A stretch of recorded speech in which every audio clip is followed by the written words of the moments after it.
LA의 봄, 새로운 홈페이지로 새 단장한 라디오 서울과 함께 느껴보세요. 강혜신의 오늘의 미국.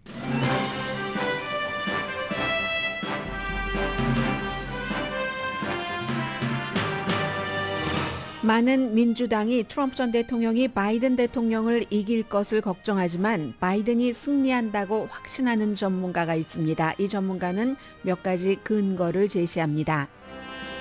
바이든 대통령은 현재 대선 위기 요소인 이스라엘 전쟁과 관련해 오늘 벤자민 네탄야후 이스라엘 총리와 전화 통화를 합니다. 구호단체 차량을 이스라엘이 공습한 뒤 화가 난 바이든 대통령이 이스라엘에 무엇을 할 수 있는지를 보여주는 전화 통화이기도 합니다. 영국 등에서는 이스라엘의 무기 판매를 금지하라는 촉구가 이어집니다. 트럼프 전 대통령이 이민자가 인간도 아니고 동물이라고 비난하면서 불법 체류자에 의해 숨진 여성 루비 가르시아 가족과 대화했다고 밝혔습니다. 그러나 가르시아 가족은 전 대통령이 자신들에게 연락한 일조차 없다면서 그런 거짓말을 하면서 숨진 사람을 정치에 써먹는 게 충격적이라고 말합니다. 트럼프 전 대통령은 이번 주 토요일 지난주 바이든 대통령이 모금한 액수의 거의 2배를 모을 기금 행사 준비를 하고 있습니다. 한국에 파업 중인 전문의 협상가가 윤석열 대통령과 만났지만 진전이 없었다고 미국 언론도 보도합니다. 한국인의 의료계와 대통령에 대한 인내심이 한계에 이르렀다는 분위기도 전합니다. 월스트리트저널이 최근 식료품값 변화를 여러 도표를 통해서 보여줬습니다. $100를 들고 그로서리 스토어에 가면 2019년에 비해서 $37 정도의 물건을 집었다 내려놔야 한다는 정리 기사입니다. 노스캐롤라이나주 가스 스테이션에 공항에서 볼 수 있는 K9 팀이 등장했습니다. 손님을 안전을 위해서 고용한 경호견입니다. 오레곤주에서 연어 10만 마리 이상을 실은 트럭이 전복 사고가 났는데 이후 연어의 생사가 빅뉴스입니다. 여러분 안녕하십니까? 오늘의 미국 강혜신입니다. 아니 어쩜 좋죠? 제가 다른 뉴스를 준비하고 있는 시간에 바이든 대통령이 이미 전화통화를 끝낸 것 같은데요. 아니면 지금 전화통화를 하고 있다든가 벤자민 네탄야후에게 굉장히 이제 화가 났다는 이런 얘기를 하고 이스라엘이 민간인들을 보호하기 위해서 더 많은 일을 해야지 된다. 그러나 이스라엘이 어떤 가자지구 폭격이라든가 가자지구에서 하마스를 잡겠다고 하면서 하는 전쟁에 대한 정책이 변할 것 같진 않다. 이런 얘기가 나오고 있는데요. 지금 대화를 아마 하고 있는 것 같습니다. 이 내용을 잠시 말씀을 드리고 그리고 오늘 그 뉴욕타임스의 한 그 기자도 역시 대통령 선거를 쭉 취재하는 기자였고 그 사람이 한 사람을 인터뷰했는데 인터뷰한 사람은 마이클 듀카키스가 대선 후보로 나왔을 때부터 쭉 선거에 관련이 있는 민주당의 선거 전략가 컨설턴트와 인터뷰거든요. 그분이 지금 민주당이 생각하고 있는 것과는 달리 바이든이 대통령이 될 수밖에 없는 이유를 얘기를 합니다. 잠을 잘 주무신대요. 다른 민주당과는 달리 그 얘기를 이어서 맨 앞부분에 전해드리겠습니다.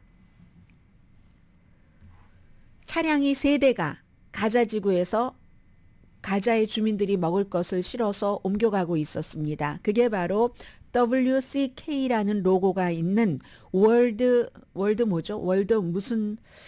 무슨 키친인데요. 월드 컨트롤 키친인가요? 아무튼 그 유명한 셰프가 하는 2010년부터 만들어졌었던 비영리 이 로고가 분명히 박혀 있고 그리고 이제 이스라엘의 국방부죠. 이스라엘 그 방위대도 이 로고를 단 차량이 구호 차량이 언제 어느 길로 가는지 그 경로를 분명히 알고 있었다고 얘기를 합니다. 센트럴이군요. 월드 센트럴 키친을 만든 호세 안드레스라는 셰프가 어제 이제 이스라엘이 의도적으로 우리 차량을 공격을 했다. 가자의 어떤 그 배급을 막기 위해서 이런 얘기를 해서 또 이스라엘은 아니다라고 얘기를 하고 있는데 이게 지금 세계적으로 너무나 큰 이슈가 됐습니다. 워낙에 이 호세 안드레스라는 사람이 워싱턴에서 영향력이 있거든요. 왜냐하면 뭐 워싱턴 DMV 그 주변에도 뭐 식당이 6개나 있다고 하고, 그러니까 정치인치고 이 사람 식당에서 밥을 안 먹은 사람이 없고, 바이든 대통령의 지지자이기도 하고, 전쟁, 자연재해, 기타 재난으로 정말 못 먹는 사람들에게는 그 나라가 어디든지 다 달려갑니다. 이 월드 센트럴 키친이요. 개인이 기부하거나 아니면 어떤 공공자선단체의 기부금을 받아서 운영이 되고 있는데, 워낙에 이 단체를 만든 사람이 셰프이기 때문에 본인도 막 당근 들고 음식 만들고 하는 모습을 많이 보여주는데, 거기가 우크라이나가 됐건 터키가 됐건 시리아에서 지진이 일어나면 가고, 가자지구에도 가고, 현재 가자지구에 68군데의 그 키친 부엌이 있어서 지금까지 이제 4,300만 번의 음식을 가자 주민들에게 줬다는 겁니다. 그런데 음식을 싣고 가는 차를 경로를 분명히 알고 있는데 어떻게 서로 떨어져서 가는데 3대의 차 가운데서 아마 2대가 폭발된 것 같죠? 정확하게 조준을 했다는 겁니다. 이분의 얘기는 이스라엘은 아니다.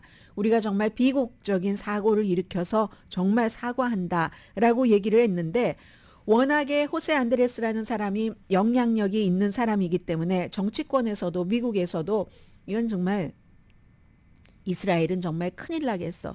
예, 있을 수가 없는 일이야 라고 얘기를 하면서, 미국이 이제 F-15을 이스라엘에 팔 계획이라고 하거든요. 뭐 한 대에 수십억 달러 한다고 하잖아요. 그걸 한 대를 판다는 것도 아닌데 이거 팔면 안 돼, 이런 얘기가 미국에서도 나오고 영국에서도 나오고 하는 겁니다. 이 자선단체를 만든 호세 안드레스 씨는 운 없어서 wrong time, wrong place에 있어서 읍스 하면서 사고가 난 게 아니다라고 계속 지금 주장을 하고 있고요. 지금까지 그 이스라엘 하마스 전쟁이 일어나고 나서 이렇게 구호팀이 숨진 사람이 200명입니다. 200명 이상입니다. 203명인가 그래요. 이번에 7분, 뭐 미국계 캐나다 사람까지 포함해서 영국 사람이 3사람이고 폴란드 사람이 있고 호주 분이 계셨고 20대의 팔레스타인 그분만 그쪽에서 라파가 고향이라고 해요. 거기서 이제 장례를 치르고 다른 분들은 다 이제 고향으로 가서 장례를 치러야지 되는데 뭐 시신이 그냥 온전한 그런 상태는 아닌 것은 분명하고요. 이러니까 세계적으로 개별적으로 조사를 해야지 되고, 이건 이스라엘에 더 이상은 우리가 무기를 팔면은 안 된다. 영국에서는요, 한 600명 정도의 법 전문가들이 그 리시 수낙 총리에게 이스라엘에 무기 팔지 말아라 하고 편지를 보냈습니다. 그런데 영국이 이스라엘에 파는 그런 무기는 약과입니다. 이스라엘이 갖고 있는 그 무기의 0.02%밖에 안 됩니다. 지난 한 10년 동안, 정확하게는 2011년부터 2023년까지 이스라엘에 무기를 판 것이 미국이 3분의 2입니다. 독일이 한 30% 되고요. 나머지 영국은 0.02%밖에 안 되는데, 이스라엘의 팔레스타인 일반인들에 대한 잔혹행위, 이제는 저널리스트들도 몇백 명 숨졌거든요. 100명 정도네요. 100명 조금 넘네요. 저널리스트는 뭐 거의가 팔레스타인 저널리스트입니다.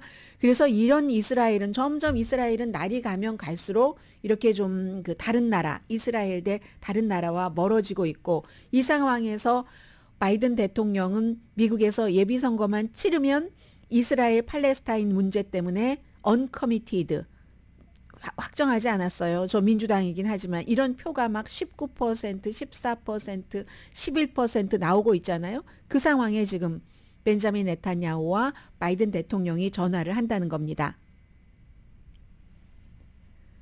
오늘 이제 이렇게 어려운, 이것도 굉장히 지금 어려운 문제잖아요. 특히 젊은이들이 너무 싫어하잖아요. 이스라엘에서 그 팔레스타인 일반 주민들을 너무 힘들게 하는 것.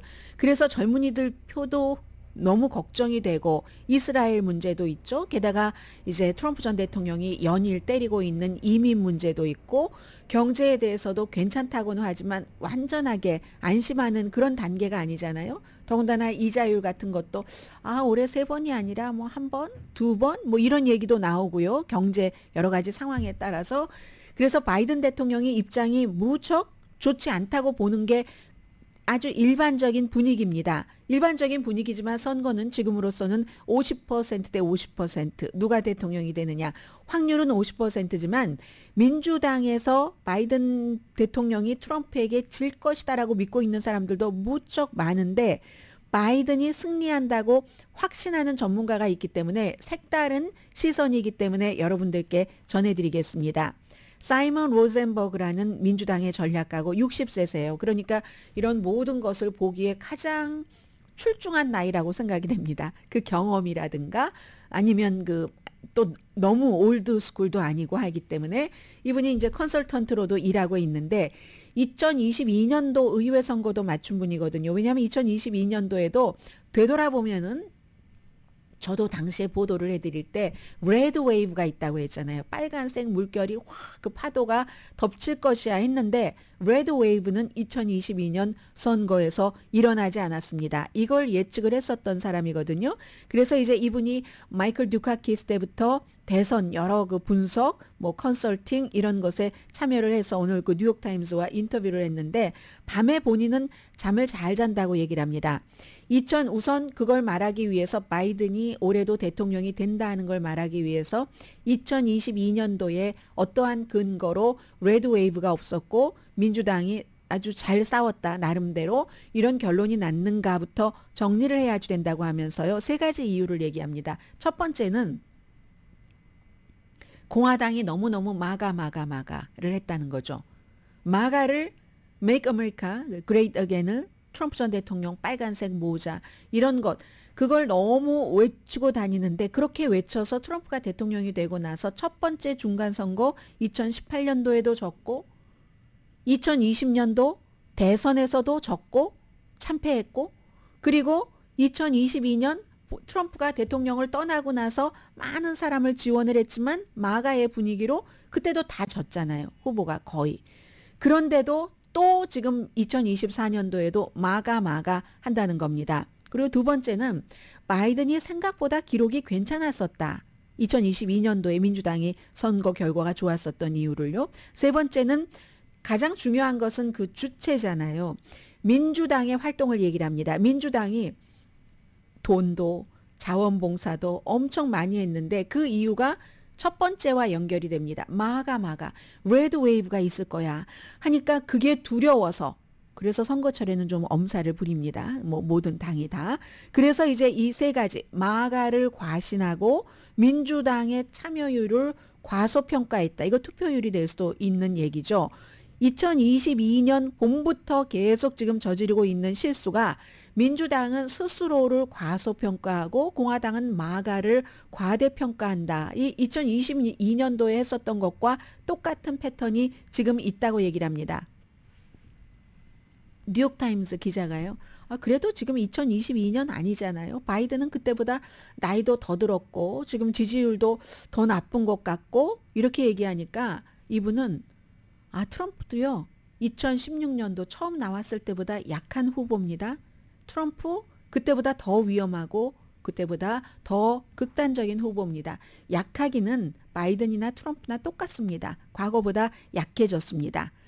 그러니까 이제 낙태 판결 이후 그럼 뭐 선거 판도가 지금 달라진 것은 어떻게 보고 계십니까? 라는 질문을 했고 그 연방 대법원의 낙태 판결이 공화당을 부숴버렸죠. 표를 잃어버리게 됐고 그리고 많은 기부자들이 공화당의 낙태 그 이슈 때문에 돈을 기부하지 않게 됐습니다. 이렇게 얘기를 합니다. 그러니까 이제 이 뉴욕타임스가 어제 그 월스트리트저널의 여론조사 결과를 얘기를 하네요. 아니 바이든 싫고 바이든이 이끌어가고 있는 지금 미국의 방향에 대해서도 싫어하는데 그러니까 결국 경합주 7군데 가운데서 많은 차이는 아니지만 그 트럼프 전 대통령이 6군데에서 이기고 있는데 그런데 그래도 바이든이 이긴단 말이야? 이렇게 얘기를 했더니 2022년에도요. 바이든 지지율 낮았습니다. 그런데 민주당이 잘 싸웠죠. 여론조사라는 것은 우리가 오늘 어디에 있는지를 말해줍니다. 추세를 봐야지 되고요. 또 추가 데이터를 봐야지 됩니다. 왜냐하면 여론조사를 하는 기구에서 다 뉴욕타임스는 뉴욕타임스대로 MSNBC, CNN, 팍스 나름대로 다 목적을 가지고 하기 때문에 그래서 추가 데이터를 보면은 제가 보고 있는 추가 데이터는 괜찮습니다. 갈 길은 물론 멀지만요. 이 답변에 대해서는 그럼 여론조사 결과에 대해서 오해의 소지가 있다는 증거가 있습니까? 질문을 던집니다. 트럼프가요, 이번 예비선거를 보면은 굉장히 성적이 낮았습니다. 노스캐롤라이나를 제외한 여론조사에서도 굉장히 뭐 강하다 이런 그런 정치적인 느낌이 나오지가 않고, 더군다나 공화당 가운데서 지금 20% 내지 30%는 그를 지지하지 않을 가능성이 높다고들 답변을 하고 있습니다. 그게 이제 여론조사 그 뒤에 봐야지 된다는 그런 얘기입니다. 그랬더니 이제 그 뉴욕타임스 기자가 오케이, 네, 그렇지만 바이든이 재선에 성공할 수 있다는 점에서 있다고 생각하면서도 그 당신이 밤에 잠을 좀 설치게 될 그럴 요소가 있나요? 라고 얘기를 하니까 시간이 조금 더 있었으면 좋겠어요. 우리가 캠페인을 늦게 시작해서 할 일이 아직 많습니다라고 말합니다. 가자 문제는 어때요? 라는 질문을 하자 이게 대선에서 뭔가를 탁 이렇게 빌드하고 지어나가고 그걸 관리하는 것은 언제나 어렵고 토론도 있고 이쪽 의견에 대해서 왜 이 타이밍에 이 정도로 하는가, 조금 더 나가서 조금 더 이스라엘을 눌렀어야 되는 거 아니야, 뭐 이런 여러 가지 의견 차이가 있을 수 있지만 제일 중요한 것은 여기서 민주당은 그럼에도 불구하고 뭉쳤다는 겁니다. 바이든을 중심으로. 민주당에서 중요한 사람은 예외를 제외하고는 바이든을 지지하지 않는 사람이 없다는 거죠. 그에 비해서 공화당은 트럼프를 지지하지 않는다고 나오는 사람들이 있잖아요. 나 바이든에게 투표하겠어. 바이든에게 돈을 기부하겠어. 이런 것. 그래서 오늘은 분명히 아직까지 가자 문제든 무엇이든 도전이 되지만 이게 완전히 관리할 수 없을 정도의 위협이 아니라고 얘기를 합니다. 로버트 케네디 주니어를 중심으로 한 제3당 후보에 대한 그 바이든 위협은 어떻습니까? 네, 우리는 역사에서 항상 제3의 후보들을 심각하고 진지하게 받아들여야지 된다는 것을 배웠습니다. 민주당은 트럼프뿐만이 아니라 다른 세 사람, 로버트 케네디 주니어를 포함해서 그 사람과도 대결을 하고 있다는 것을 분명히 알아야지 되고 그들을 이렇게 룩다운하는 게 아니라 시리어스한 후보로 받아들여야지 됩니다. 시리어스한 후보로 받아들인다는 것은 그 사람들이 어떠한 문제가 있어서 절대로 유권자들이 지지해서는 안 된다는 메시지까지를 줘야지 됩니다. 여기까지 말하니까 뉴욕타임스 기자가 민주당에서 당신이 말하는 이렇게 바이든이 될 겁니다 하는 이런 확신을 믿는 사람이 있습니까? 아니면 당신이 민주당에서 좀 열외입니까? 민주당이 좀 너무 비관적인 걸까요? 이렇게 물어보니까 네, 민주당 내부에 비관이라는 게 있습니다. 왜냐하면 이번 선거에서 민주당이 실패하면 미국의 민주주의가 완전히 사라질 수도 있다는 그 두려움이 너무 크기 때문에 걱정하는 게 당연합니다. 이렇게 얘기를 했고요. 그리고 이제 마지막으로 이분이 본인이 이제 주장하고 싶은 또 다른 요인에 대해서 뭐라고 얘기를 했냐면 이제 마지막 질문이었는데 2016년도에 악몽을 얘기를 하는 겁니다. 힐러리 클린턴이 돈도 트럼프보다 2배 많이 썼고 인지도도 뭐 트럼프만큼 힐러리 클린턴이 못한다고 볼 수도 없는 거잖아요. 경험은 훨씬 많았고 했는데도 모든 사람들이 힐러리 클린턴이 이길 것이라고 했는데 지고 트럼프가 당선이 됐는데 그게 그 악몽을 아직도 사람들이 기억을 하고 있다. 여기에 대해서 그렇다, 맞다. 이 민주당은 분명히 2016년도에 대한 트라우마가 있는 게 사실인데, 그런데 그 이후에 민주당이 그냥 가만히 앉아서 손톱이나 물어뜯고 물건이나 막 집어 던지고 이런 식으로 한 게 아니다. 준비를 했다라고 얘기를 합니다. 그래도 마지막으로 다른 것 다 해도 이 바이든 대통령의 나이라는 이것을 걱정하지 않을 수는 없잖아요? 라고 물어보니까 네, 바이든 나이에 문제가 있다는 것 알고 있죠. 그러나 최근에 이제 국정연설 이후에는 국정연설을 좀 굉장히 에너지 있게 했잖아요. 그 이후에 민주당 내부에서는 바이든에 대한 그 나이에 대한 문제가 어느 정도 조금 저 정도 뭐 열정과 저 정도의 에너지가 있으면 괜찮겠어라고 좀 어느 정도 안심을 시켰다고 얘기를 하고요. 안심이라기보다 두려움을 조금 해소를 시켰다는 얘기고요. 그리고 또 하나는 이 말도 합니다. 우리 모두는 좀 공정하고 정직해져야지 됩니다. 바이든의 나이가 약점이긴 하지만 아주 그냥 평이한 얘기이긴 해요. 그런데 그게 분명히 그 바이든의 나이 많음이 주는 약점도 있지만 그게 자산이라는 이거 굉장히 강한 겁니다라고 얘기를 하고요. 대통령 집무실에서 요즘처럼 불안한 이러한 때에는 가장 경험이 많은 사람이 지금까지도 바이든이 그 자리에 있어서 여러 가지 국내외 문제들이 있었잖아요. 그렇게 바이든을 대통령으로 가질 수 있었다는 게 우리에게 축복이었을 수도 있습니다. 경험이 너무 많기 때문에 아주 이상한 판단은 내리지 않는다는 거예요. 그리고 앞으로도 이것이 바이든에게 약점이기도 하지만 바이든 현 대통령에게 장점이기도 하고 무엇보다 이제 트럼프 전 대통령이 과거보다 많이 공화당 내부에서의 지지도 약해졌기 때문에 바이든이 이긴다는 것은 사이먼 로젠버그라는 민주당의 전략가. 저도 이런 평이하기는 하지만 우리도 부분적으로 다 알고 늘 보도도 해드렸었던 그런 내용이거든요. 그러니까 이렇게 88년부터 대선을 쭉 보아온 사람은 기본에 충실한 것 같다. 이런 느낌을 좀 받았습니다. 어쨌든 색다른 시선이었기 때문에 소개했습니다.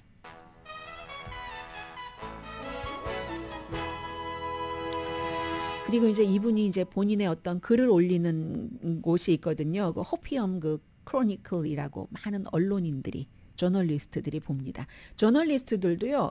그냥 본인의 생각 가만히 앉아 있다가 아침에 일어나서 이렇게 하는 게 아니라 그 본인의 생각을 하고 뭐를 하기 전에 많은 본인보다 다른 면에서 또 우수한 사람들의 의견들을 많이 정리를 하죠. 정리를 해서 본인이 갖고 있는 실력으로 이렇게 해서 판단을 하잖아요. 그래서 저널리스트들이 많이 보는 이제 그런 그 어떤 조언 같은 것을 하는 그 사이트를 본인이 갖고 있습니다.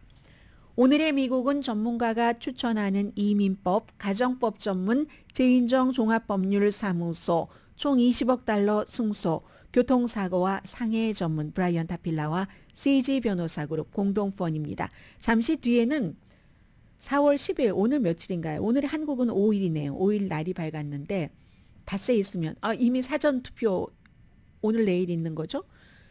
있고 이제 총선이 있는데 여기에 이제 그 의료계의 파업이 굉장히 중요한 이슈였고 며칠 전에 대통령이 담화를 했는데 그 담화에 대해서는 실망한 사람이 훨씬 많았던 것 같고요. 그 실망에 대해서 나중에 또 주워 담아 보려고도 했고 그리고 이제 어제 그 전문의 그 대표와 윤석열 대통령 만나고 청와대 쪽에서 나오는 뉴스가 있는데 미국에서는 청와대 쪽 뉴스보다 바로 이 전문의 그 대표 댄 박인가요? 그분의 얘기를 좀 싣고 있거든요. 이건 이제 굉장히 한국인으로서는 중요한 문제이기도 하고 해서 잠시 뒤에 미국에서 보는 그런 내용 전해드립니다.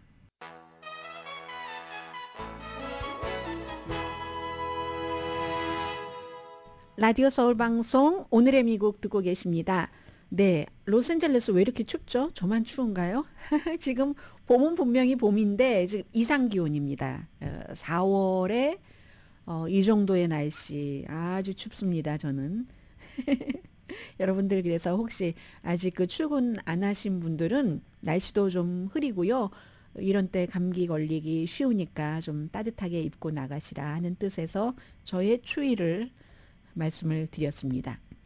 자, 오늘 한국 얘기부터 좀 전해드리겠는데요. 오늘 로이터 통신이라든가 뉴욕타임스 중요한 미국 매체가 많이 보도했는데 대부분의 한국 뉴스에 관심을 갖고 계시는 분들은 많이 알고 계시는 내용인데 이것도 하도 he said, she said 스토리이기 때문에 한번 여러분이 평소에 갖고 계셨던 생각과 함께 정리하는 그 정도 의미는 있을 것 같습니다. 4월 10일 총선을 앞두고 이 의료계 파업 이 문제가 처음에는 그 윤석열 대통령에게 좋아 보였었죠. 정말 역시 강단이 있어 이렇게 얘기하시는 분들이 계시던데요. 다른 역대 어느 대통령도 다 해보려고 하다가 다 번번이 뒤로 물러섰는데 물러서지 않잖아 이렇게 얘기를 했지만 그러다가 어느 순간에 되고 이제 의료 이 파업이 길어지면서 또 피해 보시는 분들도 계시고 또 윤석열 대통령이 2,000명을 굉장히 그 끝까지 뭐 하나 또 여긴 바꿀 수 없다고 얘기를 뭐 최근까지 해왔었으니까 그 담화문도 애매모호하긴 했어요. 그랬으니까 그 다음에는 이건 좀 심한 거 아니야? 하고 반대로 또 윤석열 대통령을 비판하는 시각이 많이 있었습니다. 그리고 저는 마지막 한 가지 남는 의문이 있는데 그건 이제 뒤에 말씀드리기로 하고요. 이리 해서 이제 며칠 전에는 윤석열 대통령이 담화에서 2시간 그 얘기를 계속 하면서 그럼에도 불구하고 의료계에서 좋은 그 방안을 가지고 오면 협상할 뜻은 있다 했었을 때 의료계에서도 이건 뭐야 협상 안 하겠다는 거야 하고 싫어하다가 이제 그 전문의 협회에서 그 단박씨인가 그분과 만났습니다. 2시간 대화를 했다고 하잖아요. 일단 레이티스트부터 말씀을 드리자면은 전문의 그 전공의협회 회장인데 본인이 만나고 나서 페이스북에 쓴 글이 이겁니다. 아무리 긴 기사가 있어도 한마디로 딱 이거예요. 근무 조건을 좀 개선해주고 뭐 의사에 대한 그 보상 전에 대해서 이렇게 얘기도 하고 있는데 대한민국 의료 미래는 없다. 결론을 이렇게 내렸거든요. 이분이. 대한민국 의료 미래는 없다. 이게 협상이 잘 되지 않았다는 얘기도 되죠. 그래서 이제 그 로이터 통신 같은 데서 이분께 뭐 텍스트를 보내봐도 아직은 뭐 답이 없다. 이런 얘기를 하고 윤석열 대통령은 앞으로 뭐 의료계와 여러 가지 의료 개혁에 대해서 논의를 하고 그리고 이렇게 뭐 전공의 전문의 입장 뭐 다 존중할 것이다. 이런 얘기를 했다는 건데 뉴욕타임스는요. 국민들이 인내심을 잃고 있다. 지금 파업이 6주일이었잖아요. 2월 달에 일을 그만둔 뭐 미국식 표현으로 인턴, 레지던트가 의사에 대한 대중의 존중을 시험했는데 정부에 대한 시험도 하는 거고 양쪽에 다 분노한다는 겁니다. 지금 수술 같은 것을 못해서 어떤 그 접수기관에 불만을 접수한 케이스가 2,000케이스가 넘고요. 심각한 케이스가. 그리고 그 밖에 다른 수술도 뭐 연기하거나 취소하거나 뭐 수술하기도 거부하거나 의료진들이 의사가 하던 많은 일들을 간호사가 하고 군의관이 일반 병원에 지금 투입됐고 그러다 보니까 윤석열 대통령에 대한 불만도 굉장히 심하다는 겁니다. 2,000명을 왜 이걸 2,000명을 해야지 되는가? 이것만 계속 이 시점에도 이게 강조를 할 일인가? 한 달 전이라면 몰라도 이런 드라마틱한 입학 정원을 확장하자는 건데 그러면서도 또 동시에 사람들은 의사에 대해서도 불만이다. 한마디로 이런저런 얘기를 아무리 많이 한다 할지라도 자신들의 엘리트 입장과 수입을 보호하려고 그러는 것 아닌가. 의사가 적은 것은 분명한 것 아닌가. 한국이 개발된 국가 가운데 의사 숫자가 가장 적어서 인구 1,000명당 2.6명, 경제협력개발체에 속한 국가 평균 인구 1,000명당 의사 3.7명. 그럼 이게 거의 뭐 50% 정도 차이 나는 건가요? 멕시코 빼고는 한국이 의사 숫자 국민 인구 한 명당 제일 적습니다. 이 개발된 디벨롭드된 국가 가운데서요. 그래서 기본적으로는 한국 사람들도 의사의 숫자들 의대 정원 늘리는 것에 찬성을 하지만 한꺼번에 2,000명은 심하다. 뭐 윤석열 대통령은 뭐 내년에 뭐 후년에 뭐 3,000명, 5,000명 이런 얘기들도 쭉 하잖아요. 그러면서 그러니까 양쪽에 이젠 다 문제가 있다. 이런 식으로 돌아섰다는 건데 이제 물론 이제 인턴 레지던트가 하루에 뭐 일주일에 얼마나 많이 일을 하고 돈은 거의 최저임금 받고 이 문제는 나중에 말씀을 드리겠습니다. 그래서 아파서 사람들이 의사를 찾을 때는 굉장히 감사하는 마음으로 가는데 그렇지만 공공정책이나 사회 이슈에서는 의사도 협상하기를 바라는 그 이중적인 투페이스를 갖고 있다. 한국 사람들이 아주대학교의 김대정 의대 교수가 한 얘기입니다. 존중하고 존경하면서도 어떤 때는 분노와 부러움의 대상이 의사라는 거죠. 의사는 어느 나라에서나 다 특권 집단이긴 하지만 한국에서는 더 그렇다는 게 이제 개봉호 국민대학교 사회학과 교수의 얘기입니다. 경제보다도 의사를 더 경제 이쪽의 분야보다도 의사를 더 좋아하죠. 사회적인 신분 때문에. 그리고 최종적으로 경제가 안정되니까. 예전에 예를 들어서 IMF 그때까지만 하더라도 무슨 뭐 돈 많이 버는 그런 분야들이 있었잖아요. 뭐 엔지니어도 그렇고 등등. 그러다가 야 이거 IMF 터지고 경제적인 게 혼란스러워지니까 어머, 그래도 의사야 하면서 계속 이제 그런 것들이 이어져 온 거 수십 년 동안. 그래서 이 개봉호 교수도 의사 자격증을 1993년도에 받았는데 한국의 헬스케어가 굉장히 싸잖아요. 접근하기 쉽고 최근에 이 미주 한인에 대한 여러 가지 규정은 바꿨지만 그래서 환자가 메디컬 쇼핑을 아주 쉽게 할 수 있는 나라. 스타 시스템이 있어서 뭐 좋은 의사라고 평가받는 뭐 그게 뭐 경험 많고 뭐 좋은 학교 나오고 등등 그런 것 아니겠어요? 그런 거. 그런데 이제 전공의들은 우리는 상황이 다르다. 그 막 하루에 얼마나 많이 일하고 돈을 얼마나 조금 받고 이러는데 한국 사람들 생각은 다르다는 거예요. 어차피 그거 나중을 위해서 지금 그렇게 하는 거잖아. 한 5년 지나고 5년 참자 하는 거잖아. 보장이 된 고생하는 거잖아. 그 부분에 대해서 한국 분들이 이렇게 생각을 한다는 거고요. 그리고 의사가 왜 의사가 늘어나는 걸 반대하는지 설명할 방법이 없다. 의사들이 왜 의사가 늘어나는 것을 반대하는가? 결국은 돈 벌려고 하는 것밖에는 없다. 이건 이제 조선일보 사설이었다고 뉴욕타임스가 지적을 합니다. 의대 정원 늘리는 문제가 처음이 아니라서 뭐 가장 가깝게는 문재인 대통령 막 하려고 하다가 의료계가 너무 반발하고 코비드 일어나고 하니까 확 그냥 없었던 일로 했잖아요. 그리고 나서 의사에 대한 신뢰 없음도 많이 있었죠. 무슨 뭐 그래서 나중에 감시 카메라 같은 것도 수술실에 설치를 하고 하는데 그런 모든 것들은 사람들이 또 다 잊어버린다는 겁니다. 오히려 시간이 가면 갈수록 정부의 정치쇼로 인해서 사람들이 피해를 입고 있다. 의과대학 입학생 정원을 늘려야지 되는 건 맞지만 더군다나 시골 같은 데 너무 의사가 없으니까요. 그리고 그것도 분야별로 수입의 차이가 너무 나서 소아과 의사는 하루에 뭐 100명 정도를 진료를 해야지 어린이를 그래야지 뭐 어느 정도 수입이 되는데 성형외과는 어떻습니까?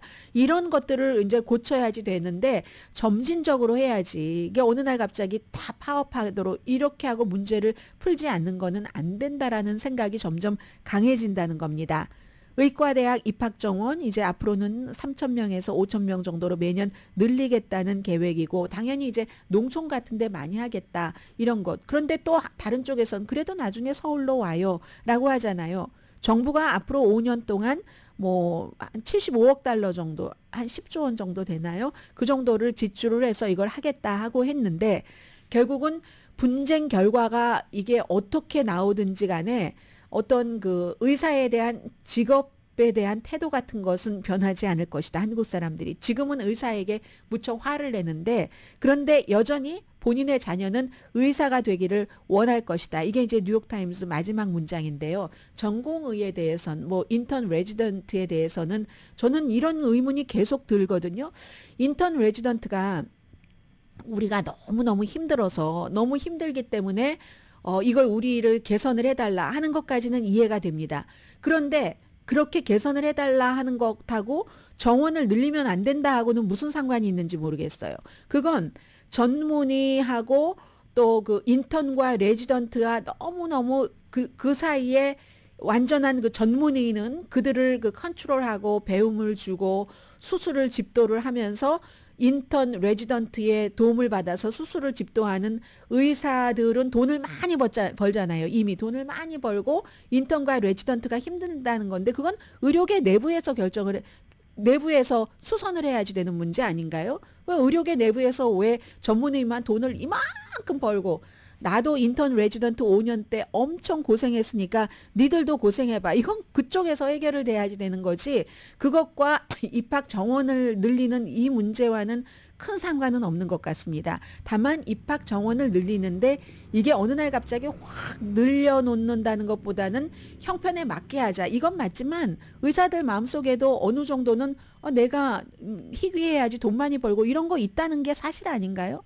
그렇기 때문에 그리고는 제일 중요한 것은 결국은 대통령은 모든 문제를 해결을 하는 데서 능력을 평가받는 거지 이 원칙이 이래서 내 원칙이 맞아라고 주장하는 건 아니잖아요. 그렇기 때문에 지금 여론은 의사도 싫고 대통령도 싫다 쪽으로 많이 가고 있다는 게 뉴욕타임스의 보도입니다.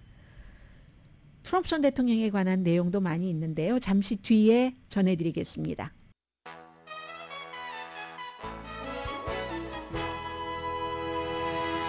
라디오 서울 방송 오늘의 미국 듣고 계십니다. 제가 지금 먹는 것 말씀드리려고 하는데 냉장고 문이 확 열리더니 여러 종류 제가 먹지 않는 것들이 나오네요. 무슨 특별한 무슨 에너지를 주는 뭐 스포츠 음료 이런 것들 있죠. 그런 것들이 쫙 텔레비전에 보여주었습니다. 그런데 월스트리트저널은 오늘 우리가 먹는 할머니 시대에도 먹었고 앞으로 우리의 손주들 시대에도 먹을 그럴 아이템들에 대해서 얘기를 해놨는데요. 2019년보다 식료품 값이 많이 비싸졌기 때문에 노동부 자료에 따르면요. 2월 달에 식료품 가격은 1년 전 2월 달에 비해서 1% 올라갔다네요. 그것밖에 안 올라갔나요? 그리고 2023년도 2월 달에는 2022년도 1년 전에 비해서 10.2%나 올라갔었고 지난번에는 그때 이제 인플레이션 한창이었으니까 그리고 2019년 2월 달에는 이건 이제 코비드 이전을 얘기를 합니다. 그 전해에 비해서 1.2%가 올라갔으니까 이렇게 보면은요. 지금 2024년도가 2023년도에 비해서 2월 달에 식료품 값이 1% 올랐다는 것은 코비드 전으로 돌아가긴 했다는 거네요. 그런데 워낙에 지난해에 많이 올라서 이렇게 되는군요. 식품회사들이 가격 엄청 올리잖아요. 그래서 수백 가지의 식료품 가격이 2019년 이후에 결국은 50% 이상 인상됐답니다. 그러니까 아니 내가 요즘 왜 장을 제대로 못 보나? 왜 알뜰살뜰 하는데도 나 이렇게 이상한 거야? 들고 들어오는 거 보면 좀 허접해. 이렇게 생각하시지 말고 가격이 50% 이상 올라갔다는 건데 가격을 올리는 측에서는 여러 가지 이유를 말하죠. 재료비, 운송비, 게다 대고 인건비. 어쩔 수가 없다. 그러니까 이제 우리가 한창 이 가격이 막 오르고 이랬을 때 그 슈링크플레이션이라는 얘기를 많이 했잖아요. 부풀리는 게 인플레이션에서의 플레이션이고 슈링크하면 줄어드는 거잖아요. 막 세탁기 같은데 옷을 그냥 차갑게 빨아야 되는데 뜨거운 물에다 빨고 드라이어에 넣으면은 샥 슈링크하는 것처럼 그 정도로 음식도 식품값이 슈링크플레이션. 그러니까 뭐 값은 똑같아도 이 양을 이렇게 줄여놨어요. 이렇게 줄여놔니까 그거는 값은 똑같아도 그 가격이 엄청 오른 거죠. 그래서 슈링크플레이션을 무척 많이 얘기를 했었습니다. 그리고 어제 NPR 방송과 또 PBS 마하리스트의 공동 여론조사 결과 50% 이상 아니었나요? 인플레이션의 가장 중요한 원인이 기업의 탐욕 때문이다. 이렇게 사람들이 생각을 했던 것이. 그래서 사람들이 굉장히 이제 창의적으로 여러 가지를 하잖아요. 냉동식품을 산다던가 냉동식품을 사도 괜찮은 것들이 있으니까 그리고 뭐 저장을 좀 적게 해놓는다든가 아무래도 낭비를 하게 되니까 자주 장을 보는 한이 있더라도 이거 하다가 마셨죠? 저도 좀 그랬어요. 그런 식으로 하는데 이 식료품은 다른 생활 필수품과 마찬가지로 사람들 마음을 굉장히 짓누른다는 거죠. 소비자 마음을. 그래서 이제 그런데 또 식품회사에서는 어떻게 생각하냐면은 결국은 값이 올라도 처음에만 그러지 어느 순간이 지나가면 또 여기 익숙할 거야 라고 생각을 한다는데 적응을 할 것이다 이런 얘기를 하고 있거든요. 하면서 여러 가지 도표를 얘기를 해놨는데 저도 물건 살 때 꼼꼼히 보는 편이 아니라서 팥값 뭐 이런 것만 잘 알죠. 뉴스 할 때만 계란값 알죠. 제가 계란을 집을 때는 계란값 얼마인지 사실 잘 모르거든요. 그런데 아니 이렇게 싸지 않은데요. 쫙 그림을 그려놨어요. 지금 계란 한 판에 $2 36센트 그리고 브로콜리가 한 $2 18센트 당근 자 이렇게 줄기 달린 당근이 한 묶음에 $1 63센트 근데 저는 이거 틀린 것 같은데요. 사과가 한 알에 $2 20센트 되는 사과도 있나요? 바나나는 56센트 얼마 전에 트레이더조에서 몇십 년 동안 한 개에 뭐 얼마 하다가 4센트 올린 거 있죠. 지금 이제 56센트 파운드당 얘기를 하는 건가요? 어떻게 되나요? 그것도 잘 몰라요, 저. 아무튼 사과가 이게 한 개 딱 끓여놓고 $2 20센트라는 것은 조금 이상합니다. 그리고는 이제 밀크, 오츠 같은 경우가 $4 그리고 밀크 갤런당 $2 73센트 이런 식으로 그림을 쫙 그려놨어요. 식빵이 한 봉지에 $2 45센트 이런 식으로 밀가루가 한 봉지에 이것도 뭐 크기에 따라서 다르지만 $3 정도. 워러 이거보다 싼데요. 워러가 아니 싸진 않은데요. 비슷한 값 같네요. 원 갤런에 $2 52센트. 피넛버터 값 아시는 분, 제일 평이한 피넛버터 보통 사이즈 $3 48센트. 잼 거기에 같이 먹어야지 맛있잖아요. $2 97센트. 이렇게 쭉 써놨습니다. 쭉 써놓고 2019년도에 이런 것을 다 사면 $100였는데 지금 이거 다 사면 $137가 되기 때문에 $37어치는 빼야지 된다는 얘기를 하고 있습니다. 아무튼 그리고요. 그러나 이게 비싸진 것도 많지만요. 뭐 쿠킹 오일 54%가 올랐고 2019년보다 비프는 51%, 과일과 스낵은 77%, 마요네즈도 50% 그렇게 올랐는데요. 그에 비해서 내려간 것도 있어요. 베이컨 내려가는 건 조금씩밖에 안 내려갑니다. 6%, 틸라피아 미국 사람들 많이 먹는 생선 11%, 체리가 많이 줄어들었네요. 21%, 그리고 이제 그 베이글 여러 종류의 베이글도 49%나 값이 내려갔다 하는 뉴스 있습니다. 이걸 보고 37달러나 적게. 그러니까 장바구니 조금만 담아도 요즘 100불 확 되잖아요. 그리고 또 변화한 것. 노스캐롤라이나주의 가스 스테이션에서 공항에서 볼 수 있는 K9 유닛이 등장했습니다. K9이 경찰견이잖아요. 경찰이 이제 잘 훈련시켜서 뭐 마약도 탐지하고 뭐 또 용의자가 도망치면 왁 가서 이제 물어서 잡게 하고 하는 그런 것들이 가스 스테이션에 등장을 했다는 겁니다. 그런데 경찰견은 아니고요. 경찰 K9 유닛은 아니고 버지니아주의 민간 회사에서 하는 K9 유닛인데 결국은 손님과 종업원의 안전을 위해서 가스 스테이션에도 그 유닛이 등장을 해서 뭔가 이상한 조짐이 보인다 하면은 걔가 사람을 공격을 한다는 거죠. 뭐 가스 스테이션에서 꼭 뭐 마약이라든가 폭발물 냄새를 막기 위해서 그런 그 견을 놓은 거는 아닌 거고 안전, 이 폭력 범죄 같은 것을 예방을 한다던가 뭐 무슨 사건이 발생했을 때 이걸 어떻게 조치를 한다던가 해서 K9이 등장을 해서 이거는 드문 일이기 때문에 그쪽 지역에서도 어디냐면요.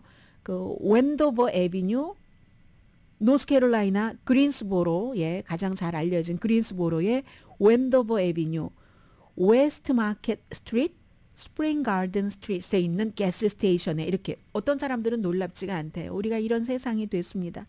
이 지경에 이르렀다는 사실이 조금 무겁기는 하지만 세상이 미쳐버린 것 같아요. 그러나 뭐 사람들이 이 가스 스테이션에 와서 가스를 넣는 것이 아니라 규칙을 위반하거나 하면은 벌받게 놔두죠. 개를 풀어라 뭐 이런 얘기예요.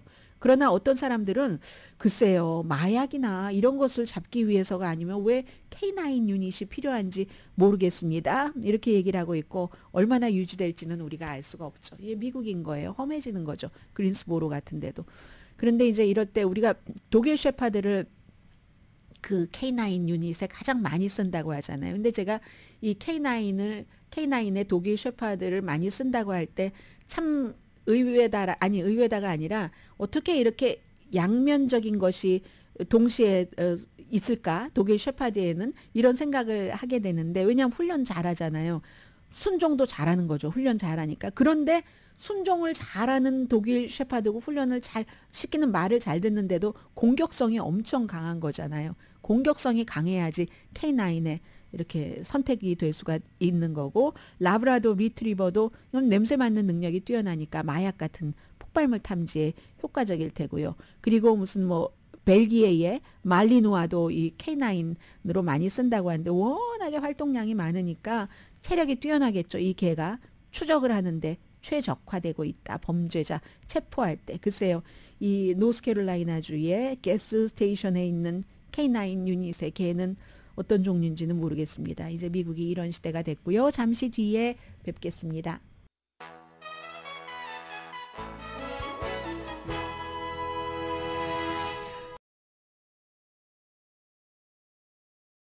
자, 이 마지막인데요. 시간이 얼마 없어서 트럼프 전 대통령 뉴스를 하나 정도만 말씀을 드리겠습니다. 며칠 전에 트럼프 전 대통령이 미시건에서 이제 이민자에 대해서 이제 노 휴먼 애니멀이다 이렇게 얘기를 하면서 미시건주에서 25살의 불법 체류자에 의해서 총에 맞아 숨진 여성에 대해서 얘기를 했습니다. 남자친구에 의해서 총에 맞았고 멕시코에서 온 사람이고 한 번 추방됐던 사람이고 뭐 지금 체포가 됐습니다. 본인이 자백을 했고 루비 가르시아라는 여성이 숨졌는데 이 얘기를 막 트럼프 전 대통령이 강조를 하면서 이 루비 가르시아의 가족 중에 일부와 나는 대화를 했다. I spoke to some of her family라고 얘기를 했습니다. 그랬더니 패밀리들이 거짓말이다. 너무 충격적이다. 대통령이었었고 대통령 후보로 나온 사람이 이처럼 우리 가족에게 연락도 하지 않고 우리 가족과 대화를 했다고 하고 가족이 숨졌는데 그걸 정치적으로 이용만 하다니 너무나 놀라울 뿐이다라고 얘기를 하면서 마비 가르시아라는 숨진 여성의 시스터입니다. 이분은 죽음을 정치화하는 그런 트럼프와 다른 그 정치인들은 항상 미국인들이 극악 무도한 범죄를 저지르면 얘기하지 않고 항상 불법 체류자의 범죄만 말한다. 이 정도도 얘기했습니다. 오늘의 미국은 전문가가 추천하는 이민법, 가정법 전문 제인정 종합법률사무소, 총 20억 달러 승소, 교통사고와 상해 전문 브라이언 타필라와 CG 변호사 그룹 공동 후원이었습니다. 10시에 브라보 마이 라이프 방송됩니다. 20초밖에 남지 않아서 그 길고 긴 연어의 스토리를 한 문장으로 요약을 해야지 됩니다. 오레곤주에서 3월 29일에 연어를 10만 마리 이상을 태운 트럭이 전복을 해서 운전사는 약간 다쳤고 그 연어가 결국은 어떻게 되는가? 마리를 수를 다 셌어요. 어쨌든 운 좋은 7만 마리 이상은 개울로 떨어지고 해서 어렵기는 하겠지만 다시 살아날 수 있답니다. 강희신이었습니다.